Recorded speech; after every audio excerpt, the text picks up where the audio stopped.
parler de l'aloe vera. Je ne sais pas s'il pousse aux Antilles, peut-être. Subtropical et tropical. Maintenant, on en trouve un peu partout dans les régions chaudes. C'est un véritable couteau suisse de multiples activités, de multiples propriétés. Surtout. Absolument, capable d'agir sur tous les fronts. Alors je vous dis, soulager les brûlures, les piqûres d'insectes, les coups de soleil, limiter le diabète et limiter les reflux gastro-œsophagiens.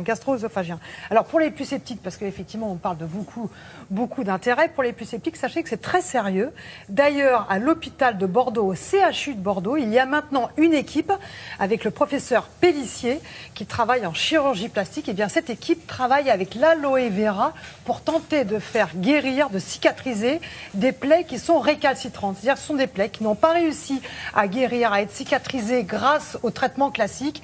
Et maintenant, eh bien, ce professeur Pellissier a décidé dans son service d'introduire l'aloe vera, de le mettre sur les plaies. Et les résultats sont tout à fait exceptionnels. Alors évidemment, on a voulu en savoir plus. Nous nous sommes rendus à Bordeaux et nous avons suivi une patiente, Maïté, gravement brûlée sur la cuisse.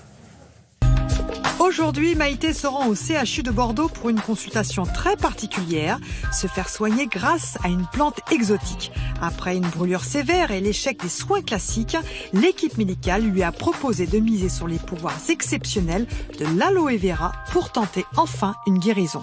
Il y a quelques mois, je me suis ébouillantée avec une bouilloire. Je me suis retrouvée avec une brûlure au 3e degré. On m'a proposé donc une greffe parce qu'il n'y avait pas de choix de faire autre chose. Une partie de cette greffe n'a pas pris et la cicatrisation était assez difficile.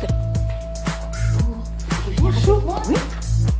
Curieusement, on m'a proposé un soin que je ne connaissais pas du tout. Enfin, je connaissais le nom de la plante qui est l'aloe vera et j'ai accepté.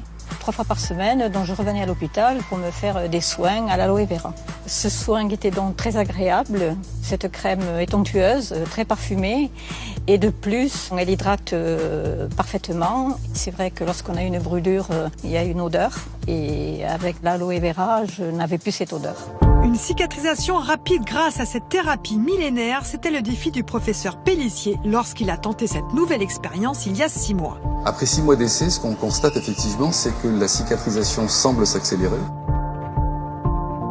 Les pansements sont remarquablement indolores, c'est-à-dire que le changement de pansement est très confortable pour le patient. Et on a également une réduction de l'inflammation de la plaie elle-même, mais surtout des tissus autour de la plaie, ce qui permet une meilleure cicatrisation.